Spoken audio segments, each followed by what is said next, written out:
Titankar Patnaik, Director and Strategist with the institutional business for Religare Capital Markets. Titankar, good morning. Thank you for joining us. If I look at global markets, globally things are looking charged up. Dow is just a shade below 14,000. Japan is at a fresh 3-year high. And locally things are looking rusty, toppy, and the demand-supply equation has changed. Well, we've been saying that the markets have had two legs since the last 6 months. The first leg has been the hope trade from the government, and second trade has been a favorable global backdrop. Both these legs are playing out, but one must remember that India, while it is a beta trade, the issue arises when crude prices go beyond acceptable levels. So our current account deficit is something we've been highlighting as a weak point for the markets for quite some time now. We are expecting, we've seen 5.5% in the second quarter. We are expecting 6% in the third quarter, and that is going to be only exacerbated by the recent rise in crude, which has probably crossed $115 now. So to that extent, the market has to take a breather at this point. There is also the feeling that the next set of reforms from the government, would they continue beyond the budget? That's another feeling that we are getting from clients. And lastly, we've had the rate cut from the RBI, so the market is also taking a breather after that. It was an eagerly anticipated rate cut, and it basically panned out. But what did not come from the central bank was guidance as to how they would have the interest rate trajectory over the next couple of quarters. So that was sort of a disappointment for the market as well. But Titankar, the other big story is NTPC OFS. It's a big issue. It will open tomorrow, and sources have indicated that it could hit the primary market at a 5 to 6% discount. First, your thoughts on NTPC as a company, and then your thoughts on the OFS. See, we are negative on utilities as a sector in our model portfolio. From a top-down perspective, we believe that at the moment, we are playing the beta in the market. So NTPC, Power Grid are two stocks that we consider in the portfolio. At the moment, we don't have either of them, or even if we do, we have a significant underweight. So to my mind, these are good stocks, but not something one would be getting into unless you're getting it as an OFS at a significant discount. On the OFS per se, we believe that the government's number of about 30,000 crores for the year looks set to be sort of achieved. Our own estimates were on the lower side, but with the newfound exuberance and buoyancy in the markets, I think we would see the numbers pan out. Lastly, would this have a major bearing on the markets going forward?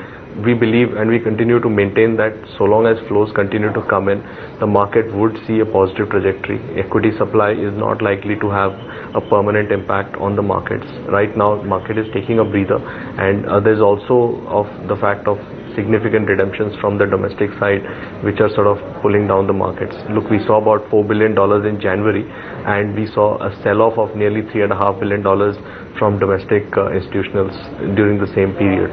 So to our mind, equity supply is not an overhang on the markets. We will see the markets moving up once this supply gets done. So Titankar, after what we saw from Oil India, would you get excited and subscribe to issues like an NTPC, RCF, SAIL, there's MMTC as well lined up, a whole lot of government paper ready to hit the market? See, OIL's thing was pretty positive. We believe that the response of the institutionals to government paper is likely to be positive. Of course, it's going to be graded. A company like NTPC would see significantly more interest than others. But on the whole, we believe, from a top-down perspective, the number is likely to be reached. We are going to see equity supply coming in, but that's not going to be an overhang on the markets. Just a yes or a no. At 145. Is NTPC OFS a subscribe or avoid? Say that again, please. At 145 rupees, do you think NTPC OFS, which opens tomorrow, is that a subscribe or is that an avoid? I think it will be a subscribe, definitely so.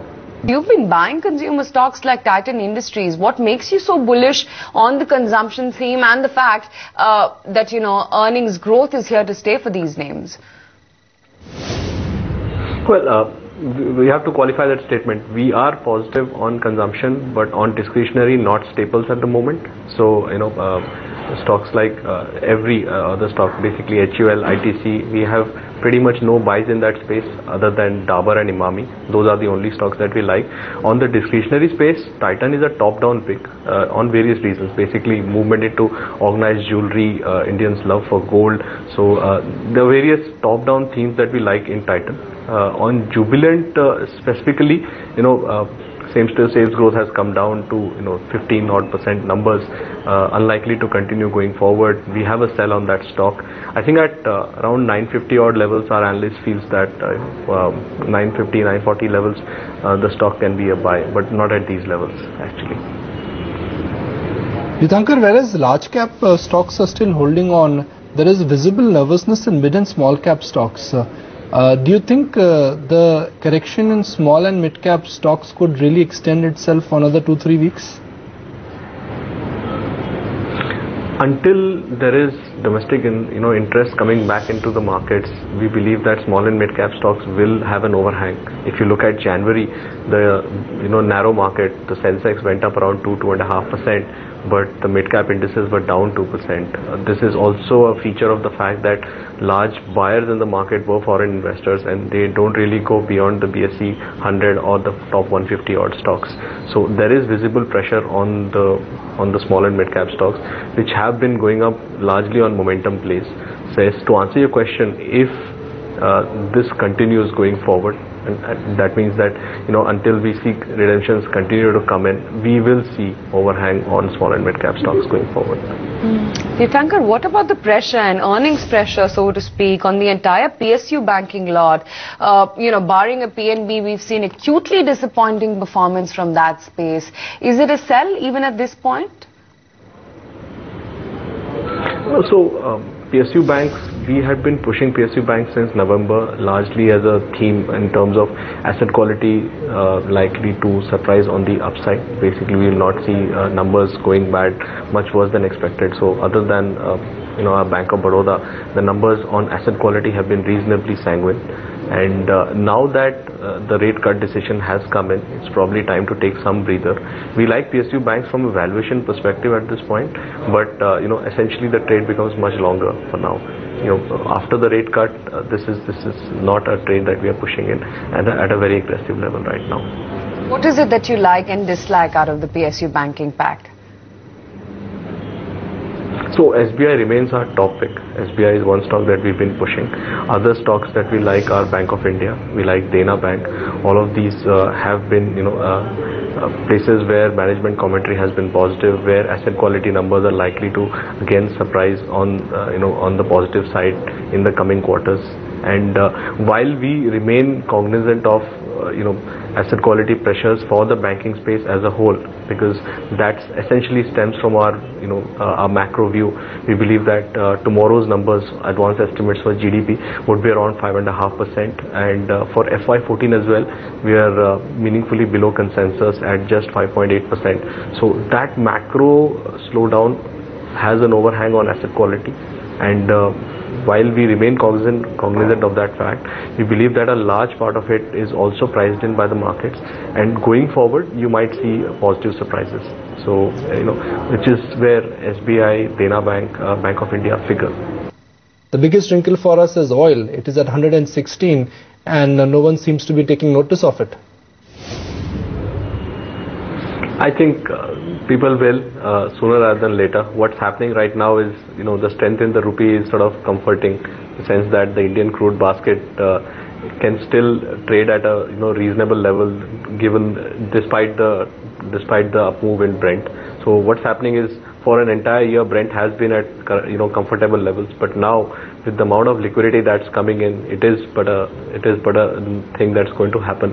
We had highlighted it as our year ahead view in January, that rising commodity prices could be one major hurdle for India going forward.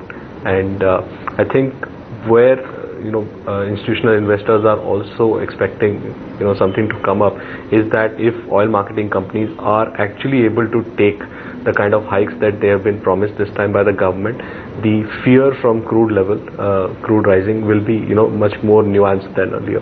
But that is still, something to be seen. Okay, Tirthankar, good chatting with you today. Appreciate you taking the time out and joining us.